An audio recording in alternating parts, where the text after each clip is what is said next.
I was stuck in this anxious avoidant trap for a long time. You've got the pursuer and you've got the distancer. God or the universe plays this cruel joke on us. If somebody makes me anxious, I'm done with them. From this point forward, I am only going to date people who make me feel safe and secure. The pinnacle of self-abandonment is to not have your needs met and then to go home and think that there's something wrong with having needs in the first place.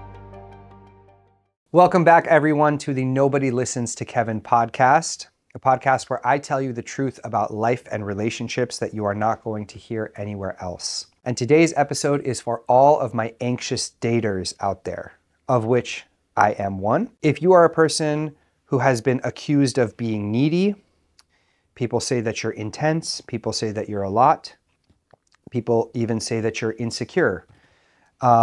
If you're a person who craves a lot of attention and communication and validation, perhaps you feel anxious when you like somebody and they don't text you back fast enough, these types of things, then this episode is for you. And I want to demystify and clarify a lot of the myths around being an anxious dater.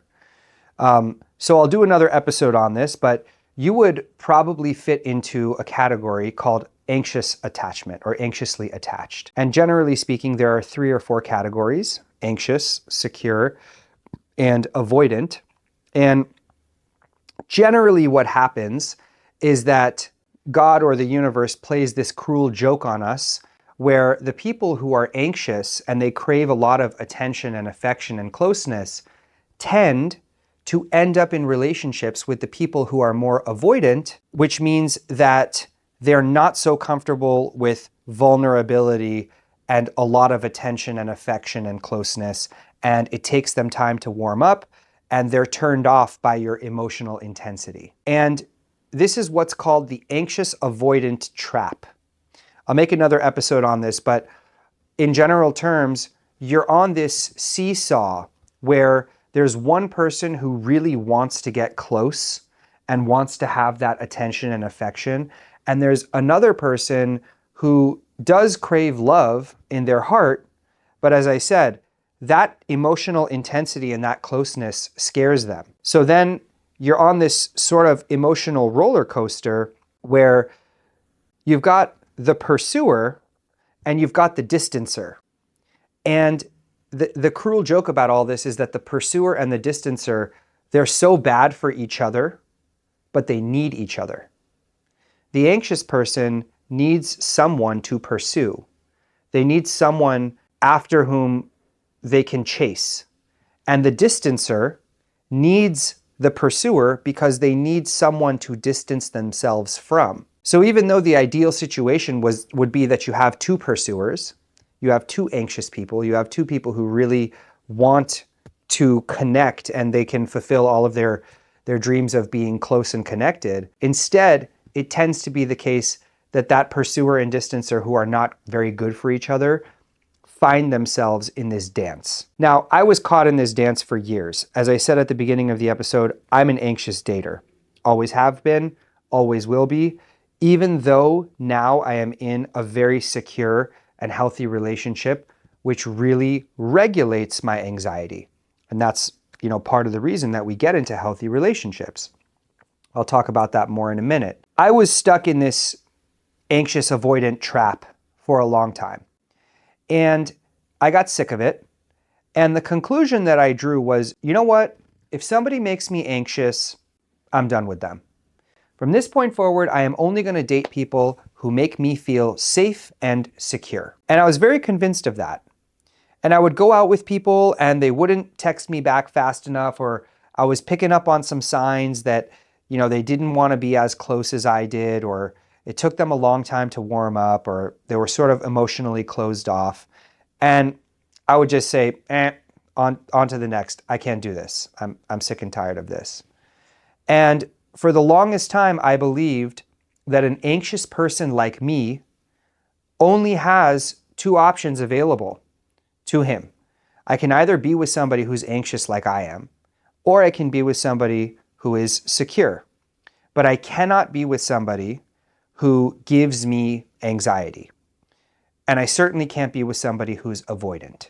And what I realized over time is that there's a problem with that way of thinking because it conflates when I am having anxiety with when the other person is doing something to give me anxiety. And there's a difference between those two things. If you're an anxious dater, sometimes the other person is going to do something that makes you anxious because they're not meeting your needs. And then you need to communicate that to them. But sometimes it's going to be your own anxiety, your own triggers from your own childhood or your own previous experiences, whatever it may be, that come up and make you think that there's a problem in the relationship or there's a problem with the person that you're dating. And then you're going to panic and then you're going to think, uh-oh, this relationship is not for me, and you're going to run. And we don't want to get caught in that cycle either, because then we have a situation where essentially nobody is good enough for us unless they make us feel 100% safe and secure all the time, which is an unrealistic expectation. So instead, I want to set some ground rules if you're an anxious dater for what is a realistic expectation. And I hope you guys are with me. I hope that all that information that I threw at you, I explained clearly. So if you're an anxious dater, first of all, let me tell you who's available to you and let me tell you who's not. And then let me tell you what are realistic expectations and what are not. In terms of who you can date someone who's anxious like you because they'll get it. Might be a lot of intensity and a lot of anxiety bubbling up between two people, but at least you'll know how to soothe each other. You can date somebody who is secure, which means they don't have the same anxieties that you do, but it doesn't turn them off. And here's the kicker. You can even date someone who is avoidant, somebody who really doesn't understand you, and somebody who does not feel that same need for closeness that you have, as long as that person doesn't think you're crazy and they don't run, right? So there are very few people in that third category. That third category of avoidant people or people who don't have that same dating anxiety, sometimes actually too much closeness freaks them out. It is possible for you to date somebody like that as long as they acknowledge that too much closeness is hard for them and they're willing to work through that, okay? Having said that, a person that you cannot date if you have anxiety is somebody who's totally avoidant and they just think you're crazy. Somebody who calls you needy. Somebody who tells you that you're insecure. Somebody who tells you that your desire for attention and affection is because of your trauma and that it's your problem to figure out on your own. That's a person with whom you're never going to feel safe and secure. And what's going to happen in that situation is that you're not going to get your needs met, which is going to amplify the urgency of getting those needs met. And then when you don't get them met, you're going to go home and say, God, what's so wrong with me? Why do I always feel this way? Why am I so needy? Why am I so messed up? There must be something so wrong with me. And that's the worst thing that you can do. The pinnacle of self-abandonment is to not have your needs met and then to go home and think that there's something wrong with having needs in the first place. So in terms of expectations, first of all, you're not needy, you just have needs. And your primary expectation, which is realistic and which is important, is that you're with someone to whom you can express your needs safely. If they have the same needs, great. If they don't have the same needs, but they're okay with your needs, also great. And if they don't have the same needs, it's kind of foreign to them, they don't really understand you, but they are willing to understand you and they're willing to meet your needs, that's okay too. If you're with somebody and you express your needs to them and they blame you for having those needs, that's not going to work for you. And then you're going to go home and think that there's something wrong with your expectation. And I'm here to tell you that there's not.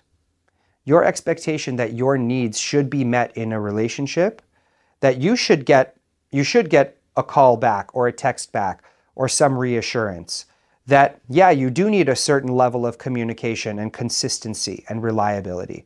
There is absolutely nothing wrong with that, and you should never let anybody tell you that there is. So being able to express your needs, realistic and acceptable.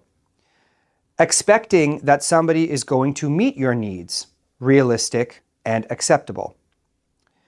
Expecting that somebody is going to be your partner in life and that your happiness is a two-person job, not a one-person job. You're working hard to make yourself happy. They are also working hard to make you happy. You're working hard to make them happy, right? That we are both responsible for each other's feeling of being at peace and feeling safe. That is also a reasonable and acceptable expectation. Okay, what is not a reasonable or acceptable expectation is that 100% of your happiness, your feeling of being safe and secure, is based on how the other person speaks to you and reacts to you.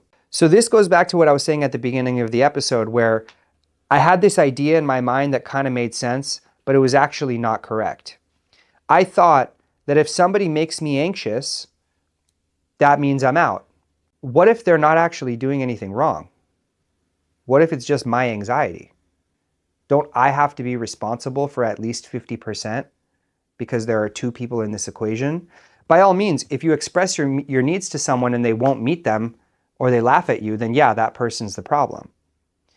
But you may find yourself in a situation where the other person is trying to meet your needs and it's not enough, or you still feel anxious, or you still have some wounds that haven't been healed. And in that case, it's actually your responsibility to work on that. As I said, your happiness is a two-person job. It's not a one-person job, but you're responsible for 50% of it. And you can't put it all on the other person. I want to give you a quick example. I have a client who, like me, was a very anxious dater and went through a series of failed relationships where the people didn't meet his needs and he was having a really hard time. And then he found this amazing woman who was anxious like he was. And she would meet all of his needs. And he felt great, and their communication was so smooth. So he stopped working on his anxiety. He stopped going to therapy. He stopped doing his meditations. There was nothing triggering his anxiety anymore because he found this person who would meet his needs and who would communicate with him in a really amazing way. Unfortunately, they got engaged and then they had to break off their engagement. And when they broke off their engagement, all of this dating anxiety came rushing back as soon as he went back into the dating pool. And what my client and I realized is that he never actually got rid of the anxiety in the first place. He just found a fiance who didn't trigger it. And listen, if you can hold on to that person for a lifetime, great. But you may not be able to. Or it may be a ticking time bomb where they don't trigger your anxiety for the first 1 to 5 years, but then something happens and you do get anxious. And what are you going to do then? In other words, you have to work on your anxiety while you are with someone who is helping you heal. So you have to be responsible for some of your healing and some of your happiness, and the other person, as your partner in life, has to help that process along. Every relationship that we have does one of two things. It either opens the wound that already exists and pours salt and vinegar in it and makes it burn, or it smooths out that wound and helps that wound heal. We bring our wounds to the relationship, and then the relationship either makes them better or makes them worse, but we cannot rely solely on the other person to do that. We are also complicit in whether that wound is healing or whether we're tearing it apart and making it worse. So 2 tips I want to give you if you're an anxious dater, in addition to the types of people you should look for. First tip is, of course I'm going to say this, get a therapist or get a life coach or get some type of mentor The reason that this is so important is that you're going to need someone that you can text or you can call when you're feeling anxious so that you don't blow up the other person's phone and make them think that you don't have a handle on your anxiety. Now, this is not to say that you shouldn't express your needs to them. You should. But as I said, there's only so much that they can do. As long as they're willing to meet you halfway, you need to have an outside system of support that you can turn to in those times that you're feeling really anxious. The second tip I want to give you that has helped me tremendously is when you are feeling anxious, instead of blowing up your partner's phone or calling them or taking your anxiety out on them, open up the Notes tab in your phone and write down everything you're feeling. If you still feel it in an hour, then tell them. What I find is that 9 times out of 10, when I first write it down and I get it out and I go back and I reread it 30 minutes or an hour later, either I don't actually need to say it anymore because the anxiety has dissipated, or I still need to say it, but I can say it in a way that is much less emotionally charged, which means that we can have a much more productive conversation, which means that the other person will be much more open to meeting my needs. So if you are an anxious dater, or if you know an anxious dater, please send this to them.